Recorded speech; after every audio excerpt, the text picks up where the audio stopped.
오늘 소개해드릴 차는 앞에서 길게 설명해드릴 필요가 없을 것 같습니다. 단 4글자로 이야기할 수 있거든요. 바로 마이바흐입니다. 승우 아빠님이 이야기하는 마이야르 아니고 마이바흐예요.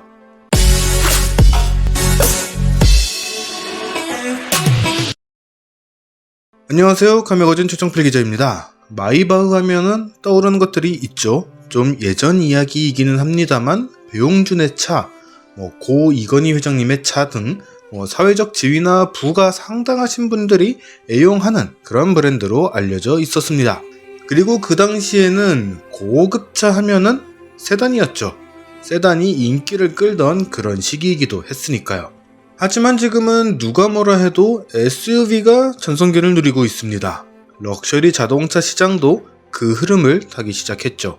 대표적인 것이 벤틀리 벤테이가와 롤스로이스 컬리는 아닌가 생각이 듭니다. 또 성격은 조금 다르지만 에스턴 마틴 DBX라든가 람보르기니 우루스 같은 차들도 나왔고 페라리의 SUV인 프로선계도 이야기가 슬슬 나오고 있습니다.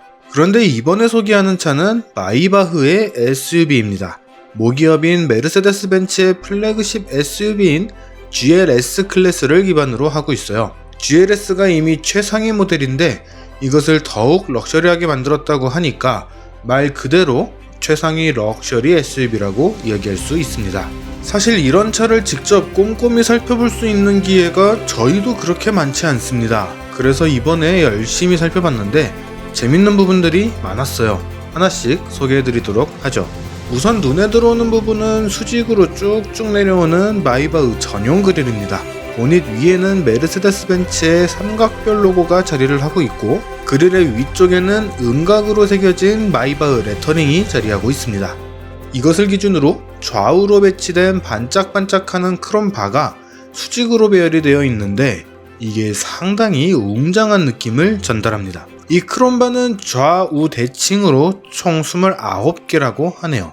범퍼 하단에 위치한 공기 흡입구 부분 역시 크롬으로 마감됐습니다. 전체적으로 크롬이 꽤 많이 사용이 됐는데 그만큼 번쩍거리는 럭셔리함을 숨기지 않고 강조하려고 노력했다는 점을 알 수가 있습니다. 그냥 단순하게 GLS를 더 고급스럽게 만든 수준이 아닌 거죠. 이 차가 럭셔리한 차니까 고급스러움에만 치중한 것 아닐까? 이런 생각도 할 수 있는데요. 의외로 성능도 강력하고 소재도 신경을 많이 썼습니다. 우선 엔진룸에는 4리터 V8 가솔린 엔진이 장착이 됐고요. 탑재된 변속기는 9G 트로닉 9단 자동 변속기입니다. 이 조합으로 최고 출력 557마력, 최대 토크 74.4kg 포스미터를 발휘하는데 이게 전부가 아니에요. 메르세데스 벤츠는 EQ 파워라고 하죠. 48V 마일드 하이브리드 시스템이 탑재가 돼서 전기 모터가 힘을 더해줍니다. 최대 22마력, 25.5kg 포스미터를 더 낼 수 있도록 해준다고 하네요. 그리고 지금 보셨는지 모르겠는데 엔진룸에도 카본이 적용됐어요. 그것도 엔진 커버 이런 소소한 곳이 아니고 엔진룸의 한 부분에 통째로 사용을 했습니다. 이거는 상당히 인상적인 부분이에요. 옆에서 보면 이 차의 크기가 조금 더 실감이 됩니다. 차의 크기는 길이 5210, 폭 2030, 높이 1840mm인데 휠베이스가 3135mm나 돼요. 그러니까 그만큼 실내 공간도 넓다는 뜻이죠. 바퀴 크기도 어마무시하죠. 무려 23인치 휠이 장착됐습니다. 보통 차가 크면은 휠 사이즈도 덩달아 커지기 때문에 그렇게 크다는 생각이 안 드는 게 일반적인데 이야 23인치는 이렇게 두고 봐도 커 보이네요. 그리고 유리 주변을 보면은 또 크롬이 둘러져 있죠. 그런데 A필러와 B필러, D필러를 감싸는 형태로 되어 있습니다.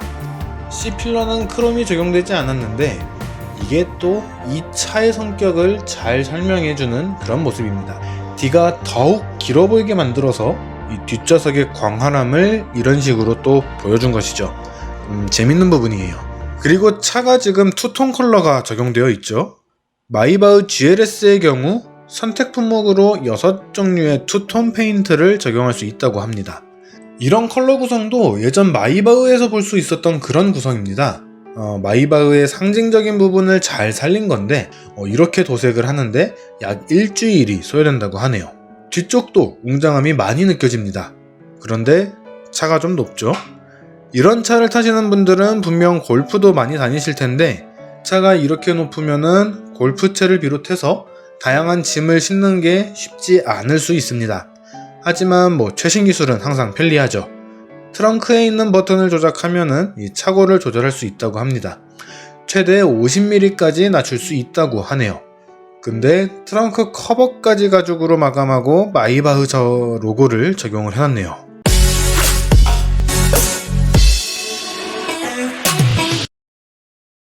실내를 살펴보기 전에 이렇게 높은 차에 필요한 것이 또 하나 있습니다. 바로 탑승을 도와주는 발판인데요. 메르세데스 벤츠는 이것을 알루미늄 전자식 러닝보드라고 이름 붙였습니다. 문을 열 때는 차체도 약간 내려오고요. 이 러닝보드가 소리 없이 나타나서 승하차를 돋는데 잘 보면은 앞쪽과 뒤쪽의 넓이가 다릅니다. 이런 차는 역시나 운전자를 따로 두는 이 쇼퍼 드리븐으로 운행하는 경우가 많기 때문일 텐데 발을 더 편하게 올릴 수 있는 그런 구성을 해줬어요. 운전석부터 볼까요? 기본적으로는 GLS 또는 GL2에서 많이 본 듯한 그런 구성입니다. 사실 포인트는 2열이니까 1열은 빠르게 보고 넘어가죠. 우선 실내에서 이야기하고 싶은 부분은 가죽입니다. 디진요 가죽 패키지가 기본 적용이 됐기 때문에 어쩔 수 없이 다른 소재를 적용해야 하는 그런 부분이 아니라면은 눈에 보이는 모든 부분이 가죽입니다. 진짜 어떻게 이렇게 할 생각을 했나 싶을 정도로 손이 잘 안 닿는 부분까지. 그러니까 정말로 눈에 보이는 부분은 다 가죽이에요. 이 고급 나파 가죽을 아낌없이 사용한 것이 첫 번째 포인트고요. 마이바흐 전용 MBUX가 적용돼서 계기반 역시 마이바흐 클래식이라고 하는 예전 마이바흐의 감성을 고스란히 살린 디자인이 적용됐습니다. 운전석 가운데 조작부에도 이 마이바흐 엠블럼을 적용해주기도 했죠. 뒷좌석의 경우에는 5인승 모델을 기본으로 지금 보시는 것과 같은 독립 이그제큐티브 시트를 적용할 수 있는 4인승 모델이 준비가 되었습니다. 뒷좌석에서도 마사지 기능을 사용을 할 수가 있고요. 11.6인치 FHD 터치스크린이 적용돼서 내비게이션 설정, 영화나 음악 감상도 편하게 할 수 있습니다. 이런 시트를 보면은 보통 항공기 파스트 클래스에서 영감을 받아 만들었다 이렇게 표현을 하는데 사실 이 차는 파스트 클래스보다 더 고급스러운 것 같습니다. 물론 저는 이 파스트 클래스를 안 타봤지만요. 오디오는 부메스터 서라운드 시스템이 탑재가 됐는데 이건 말고도 전용 블루투스 헤드셋이 같이 구성이 됐습니다. 운전자는 운전만 하고 사장님은 편하게 즐기라는 작지만 큰 그런 배려인 셈이죠. 그리고 실내 온도와 주변 환경에 따라서 앰비언트 라이트를 비롯한 실내 환경을 조절해주는 에너자이징 패키지 플러스와 에너자이징 코치가 적용돼서 편안함과 고급스러움, 안락함 등 표현할 수 있는 모든 것을 할 수 있도록 했다고 하네요. 거기다가 버튼 하나로 쇼퍼 모드로 변경할 수 있는 마이바흐 드라이브 프로그램도 탑재됐는데요. 거의 누워서 가는 듯한 이런 뒷좌석 구성뿐만 아니라 변속기의 변속 타이밍도 조절을 해서 부드러운 주행을 할 수 있도록 했다고 합니다. 이런 편안함의 바탕은 차의 흔들림을 잡아주는 전자제어식 서스펜션, 이 액티브 바디 컨트롤 서스펜션 덕분인데요. 최근에는 GL2 클래스에도 적용이 됐고 최근 출시된 차종과 앞으로 나오게 될 차종들에도 탑재가 될 기술입니다. 마이바흐 GLS는 이거를 기본 적용해서 한층 더 편안하고 안락한 환경을 만들었다고 하네요. 자, 이렇게 해서 마이바흐 GLS를 살펴봤습니다. 사실 저도 마이바흐를 이렇게 상세하게 살펴본 게 처음이라서 좀 감탄하기 바빴습니다. 차 가격이 비싸서 아마 시승의 기회는 없겠지만 돈 열심히 벌어서 저도 한 대 사고 싶네요. 참고로 마이바흐 GLS 600의 국내 판매 가격은 2억 5,660만원이고요. 언제가 될지 모르겠지만 저도 이 차를 살 수 있도록 구독과 좋아요, 알람 설정까지 부탁드리겠습니다. 자, 이번 영상은 여기까지고요. 저는 다음에 또 다른 영상으로 돌아올 수 있도록 하겠습니다. 지금까지 카메거진 최정필 기자였습니다.